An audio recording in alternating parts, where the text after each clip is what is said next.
அத்தியாயம் 126 சிதறிய ஆன்மாவின் தேடல். இது போன்ற கதைகளை தொடர்ந்து கேட்க இப்போதே குமார் ஸ்டோரிஸ் சேனலுடன் இணைந்து கொள்ளுங்கள். மறக்காமல் லைக் பண்ணுங்க, ஷேர் பண்ணுங்க, நமது சேனலை சப்ஸ்கிரைப் செய்து கொள்ளுங்கள். இந்த கதை முழுக்க கற்பனை கதை மட்டுமே. குலவனின் படையை முழுமையாக நிர்மூலமாக்கிய ஆதித்யா ஒரு கணம் கூட தாமதிக்கவில்லை. போர்க்களத்தில் இன்னும் குருதிமனம் மாறவில்லை. அதற்குள் அடுத்த பேராபத்து நகரின் எல்லைகளை நெருங்கிக் கொண்டிருப்பதை அவன் உணர்ந்தான். அவன் தனது இரு கைகளையும் வானோக்கி உயர்த்தி அந்தரத்தில் சுழன்று கொண்டிருந்த மிருதாயினி பாத்திரத்திற்கு ஒரு கட்டளையிட்டான். மிருதாயினி, தாமதிக்காதே, உடனே இந்நகரை ஒரு மாயக்கவசத்தால் முழுமையாக மூடு. வெளியே இருக்கும் அசுரப்படைகளுக்கு உள்ளே என்ன நடக்கிறது என்பது தெரியக்கூடாது என்று ஆதித்யா அதிகாரத்துடன் கூறினான். அவனது சொல்லுக்கு கட்டுப்பட்டு அந்த பாத்திரத்திலிருந்து வெளிப்பட்ட பொன்னிற ஒளி நகரை ஒரு மாபெரும் திரை போல மறைத்தது. ஆதித்யா சதுரனின் உதவியில்லாமலேயே தனது சொந்த ஆன்மீக ஆத்ம நுட்பங்களால் குலவனை வென்றதைக் கண்ட சதுரனுக்கு ஆச்சரியம் தாங்கவில்லை. என்ன ஆச்சரியம் இது! எனது வாளை பயன்படுத்தினாலும் அதன் அசல் சக்தியை வெளிப்படுத்த நான் துணியாக இருப்பேன் என்று நினைத்தேன். ஆனால் எனது உதவியில்லாமலேயே இந்த அசுரர்களை இவன் வீழ்த்திவிட்டானே. நிச்சயமாக இவனிடம் ஏதோ ஒரு மாபெரும் சக்தி ஒளிந்திருக்கிறது. இவன் வெறும் ஆன்மீக ஆத்ம சக்தியை மட்டும் கொண்டவன் அல்ல. இவனை ஏதோ ஒரு மாபெரும் லட்சியத்திற்காகத்தான் விஸ்வகர்மா இங்கு அனுப்பியிருக்கிறார். இல்லையெனில் இவ்வளவு மன உறுதியும் தந்திரமும் ஒரு சாதாரண மனிதனுக்கு சாத்தியமே இல்லை என்று சதுரன் தனக்குள் எண்ணிக்கொண்டார். சதுரனின் கண்கள் ஆதித்யாவை மேலும் கூர்ந்து கவனித்தன. இப்போது இவனை எதிர்த்து வரும் படை சாதாரணமானதல்ல. இரண்டாம் உலகத்தை சேர்ந்த கொடிய அசுரப்படையவர்கள். அவர்களை எதிர்க்க இவன் இவ்வளவு துணிச்சலுடன் நிற்கிறான் என்றால் ஆதித்யா நான் நினைத்ததை விட பல மடங்கு வலிமையானவன் என்று அவர் ஒரு முடிவுக்கு வந்தார். சதுரனின் எச்சரிக்கையும் ஆதித்யாவின் குழப்பமும். சதுரன் ஆதித்யாவின் மன உலகிற்குள் தோன்றி, ஆதித்யா, நான் சொல்வதைக் கேள். வெற்றி கிடைத்துவிட்டது என்று மெத்தனமாக இருக்காதே. உடனே மக்களை அழைத்துக் கொண்டு இங்கிருந்து புறப்படு என்றார். ஆதித்யா திடுக்கிட்டு அவரை பார்த்தான். என்ன சொல்கிறீர்கள் சதுரரே? விளையாடுகிறீர்களா? நான் ஏன் இங்கிருந்து புறப்பட வேண்டும்? இன்னும் ஆபத்து விலகவில்லை. அதற்குள் எப்படி இவர்களை கைவிட்டு போக முடியும் என்று கேட்டவாறே தனது கையில் இருந்த காயங்களை மந்திர சக்தியால் சரி செய்து கொண்டு நீல நிறவாளை உறுதியாக பற்றினான். சதுரன் பொறுமையாக விளக்கினார். நீ இவர்களை காப்பாற்ற வேண்டும் என்று துடிப்பது எனக்கு புரிகிறது. ஆனால் எப்படி? உன்னால் இவ்வளவு பெரிய மக்கள் கூட்டத்தை ஒரே நேரத்தில் இடம்பெயர்க்க முடியுமா? ஒரு விண்வெளி பாதையை உருவாக்க உனக்கு பிரபஞ்ச கால விண்வெளி வெடிப்பு சக்தி தேவை.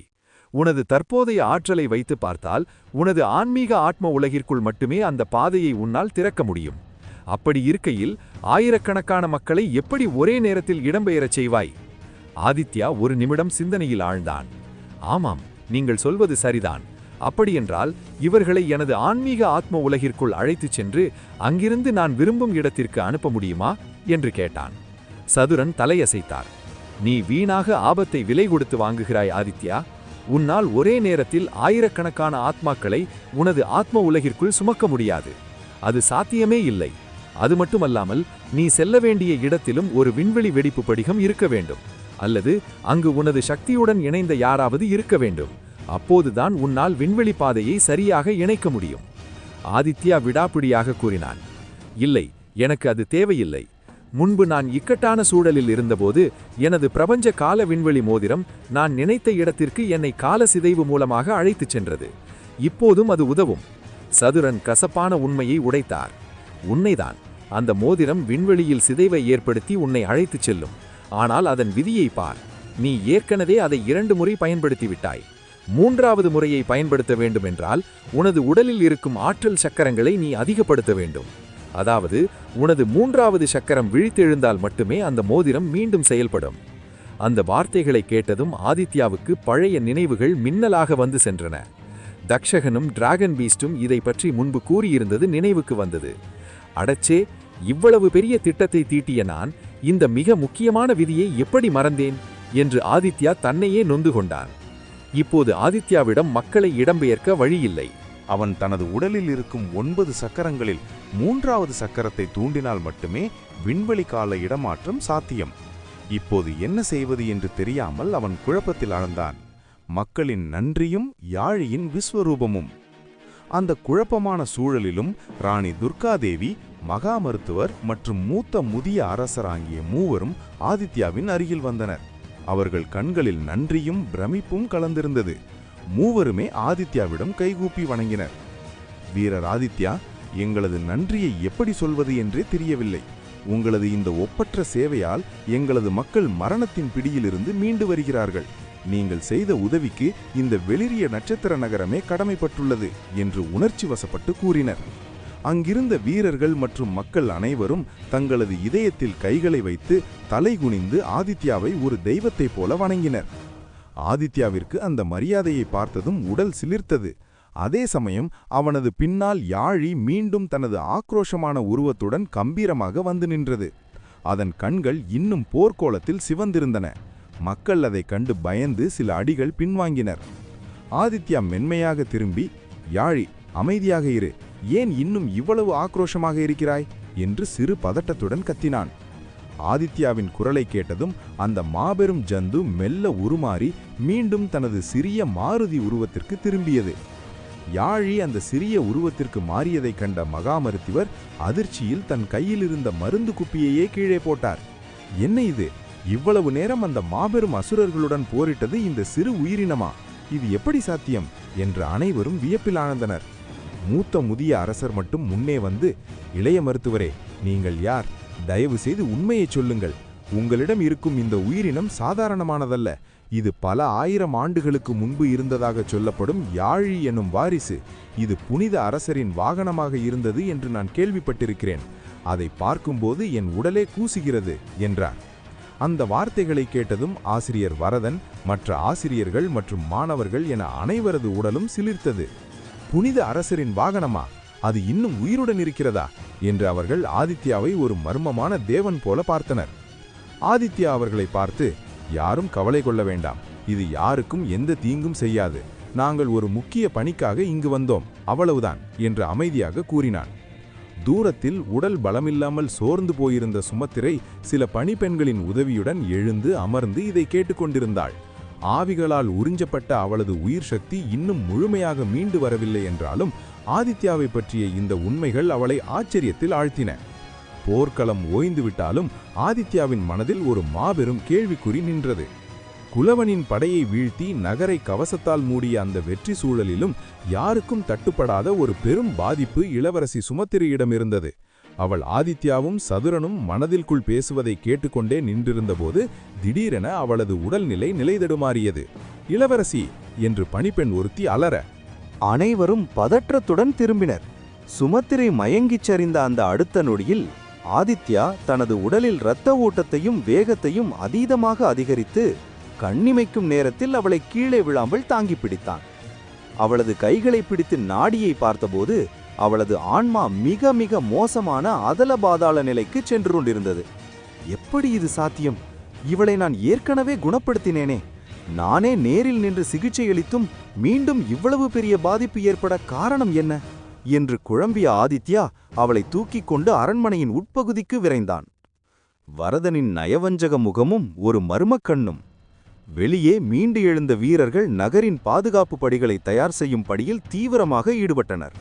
ராணி, மகா மருத்துவர் மற்றும் மாணவர்கள் ஆதித்யாவிற்கு உதவ அரண்மனைக்குள் செல்ல, ஆசிரியர் வரதன் மற்றும் நைசாக நழுவி வேறொரு திசை நோக்கி சென்றான். அவன் சென்ற இடம் 2 துண்டுகளாக வெட்டப்பட்டு தரையில் கிடந்த குலவனின் உடல் அருகே. சுற்றுமுற்றும் பார்த்த வரதன் குலவனின் சடலத்தை சற்றும் மதிக்காமல் ஒரு எட்டி உதைத்தான். கோபமாக, முட்டாள், உன்னை எதற்கு தளபதி இங்கு அனுப்பினார் என்பதை மறந்துவிட்டு எதற்காக சண்டையிட்டு செத்தாய்? உன்னால் காரியம் கெட்டுவிட்டது. அந்த பெண்ணை கண்டுபிடித்துக் கொள்ளத்தானே அவளை தாக்கத்தானே உன்னை இங்கு அனுப்பினார்கள். இப்படி எதற்காக இறப்பதற்காக வந்தாய்? முட்டாள்தனம் செய்கிறாயே என்று ரகசியமாக கோபத்துடன் முணுமுணுத்தான். உண்மையில் போர்க்களத்தில் ஆதித்யா அதீத சக்தியுடன் குலவனை தாக்குவதைக் கண்டுதான் ஆதித்யாவை கொல்ல வரதன் திட்டமிட்டான். அவன் எய்த அந்த விஷ அம்பு ஆதித்யாவை குறிவைத்ததுதான். ஆனால் ஆதித்யா சாமர்த்தியமாக தப்பிவிட்டான். இப்போது ஆதித்யாவை தனியாக எதிர்ப்பது சாத்தியமில்லாதது என்பதை வரதன் உணர்ந்தான். வரதன் முக்கியமாக அந்த நீல நிற வாளை எடுத்துக்கொண்டு இங்கு வந்ததற்கான காரணமே அதன் சிறப்புதான். அந்த வாள் ஏற்றுக்கொண்ட உரிமையாளரை தனது கட்டுப்பாட்டிற்குள் கொண்டு வர வேண்டும் என்பதே அவனது திட்டமாக இருந்தது. இப்போது அதன் உரிமையாளராக ஆதித்யா மாறியதையும் அவனிடம் இருக்கும் ஆன்மீக ஆத்மசக்தியையும் கண்ட வரதனுக்கு ஒரு பக்கம் அச்சம் ஏற்பட்டது. ஒருவேளை தான் அம்பு எய்தது அல்லது தான் மனிதகுலத்திற்கு எதிரானவன் என்பது மற்றவர்களுக்கோ அல்லது ஆதித்யாவிற்கோ தெரிந்துவிட்டால் என்ன செய்வது என்று அவன் நடுங்கினான். ஆகையால் தான் அவன் வெளிப்படையாக தாக்காமல் நயவஞ்சகமாக மக்களுடன் மக்களாக செயல்பட துணிந்தான். இவன் குலவனின் உடலை உதைத்து பேசிக் கொண்டிருப்பதை அங்கு யாரும் கவனிக்கவில்லை என்று எண்ணினான். ஆனால் இரு கண்கள் அவனை தீவிரமாக கவனித்தன. அது மர்மமான இருள் அறையிலிருந்து தப்பித்த ராணி துர்காதேவியின் தம்பி. அவன் இவ்வளவு நேரம் அங்கு ஒளிந்திருந்தான். அவன் இங்கிருந்து தப்பிச் செல்லவில்லை. காரணம், அவன் இங்கிருக்கும் சூழ்நிலையை இன்னும் சரியாக தெரிந்து கொள்ள வேண்டும் என்று எண்ணினான். அவன் தன்னிடம் இருந்த ஒரு மாய சக்தியை கொண்டு வரதனின் உண்மையான முகத்தை அறிந்து கொண்டான். யார் இவன்? எனக்கு கீழ் வேலை செய்ய துடிக்கும் இவன் ஏதேனும் அசுர கூட்டத்தை சேர்ந்தவனா, இல்லை நம்மை நோக்கி வரும் அசுரப்படையை சேர்ந்தவனா? எப்படியாவது நமக்கு இங்கு ஒரு ஆள் தேவை, இவனை நமது பக்கம் இழுக்க வேண்டும் என்று அவன் ஒரு சிறு வண்டாக உருமாறி பறந்து கொண்டே அனைத்தையும் கவனித்தான். அப்போது தூரத்திலிருந்து, ஆசிரியரே என்று ஒரு அதிர்ச்சியான குரல். அங்கென்ன பார்க்கிறீர்கள்? வாருங்கள், உடனே செல்வோம்.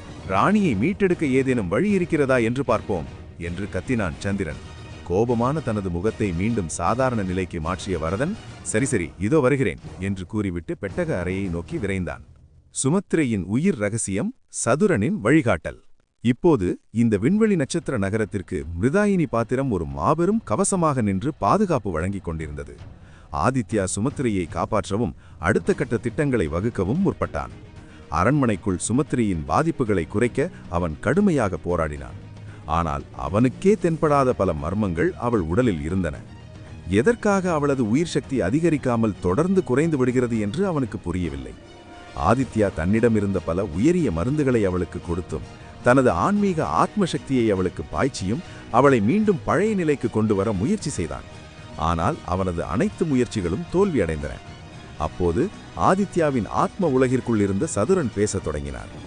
ஆதித்யா, நீ அவளின் உடலுக்குத்தான் மருத்துவம் செய்கிறாய், ஆனால் அவளின் ஆன்மா சிதறி கிடக்கிறது. நீ பார்ப்பது அவளது ஒரு ஆன்மாவைத்தான், அதாவது உடல் ஆன்மா. அது அவளது உண்மையான ஆத்மா அல்ல. அவளது உண்மையான ஆத்மாவிற்கு நீ சக்தி கொடுத்தால்தான் அவளுடைய இந்த மாயபூத உடல்நிலை நிலைத்து நிற்கும்.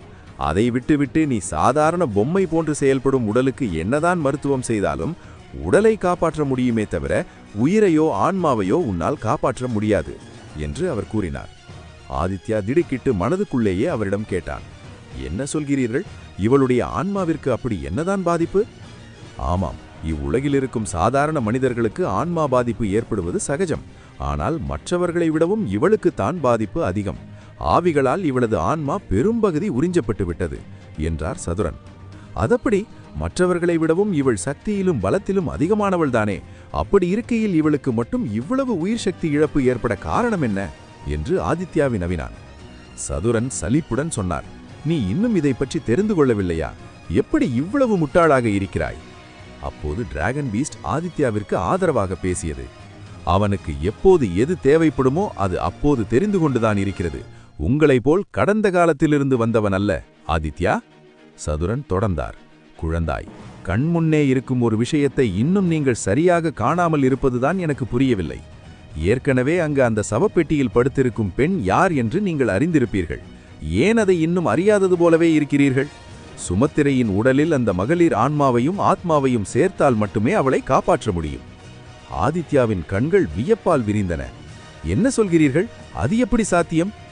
இதற்கு முன்பு உன்னால் ஆத்மாக்களின் உலகத்தை திறக்க முடியாது என்பது உண்மை. ஆனால் இப்போது உன்னால் முடியும். யோசித்துப் பார். எனது சக்தியினால் நீ அந்த அளவிற்கு மேம்பட்டு இருக்கிறாயா, இல்லை காலமும் விதியும் உன்னை அந்த இடத்திற்கு தள்ளி இருக்கிறதா என்று தெரியவில்லை. ஆனால் ஆதித்யா, உன்னால் இப்போது ஆத்மாக்களின் உலகத்தின் நுழைவாயிலை திறக்க முடியும். அதன் மூலம் சிதறிய ஆன்மாக்களை ஒன்றிணை என்றார் சதுரன். காத்திருங்கள். நமது குமார் ஸ்டோரிஸ் சேனலுடன் இணைந்திருங்கள். லைக், ஷேர், கமெண்ட் செய்ய மறக்காதீர்கள்.